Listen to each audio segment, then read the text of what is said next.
In this video, I'll show you how to add a McDonald's gift card to the McDonald's app so you can easily pay for your favorite meals.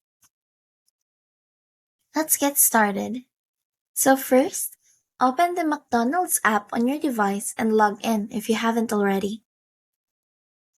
Go to the More tab at the bottom of the screen, then tap on Payments.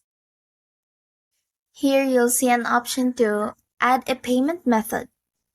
Select this, then choose Add our card to enter your gift card details.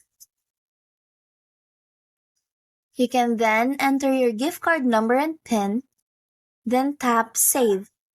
Once added, your gift card balance will show up in the app, ready to use at checkout. And then there you have it. You're now ready to pay with your McDonald's gift card through the app.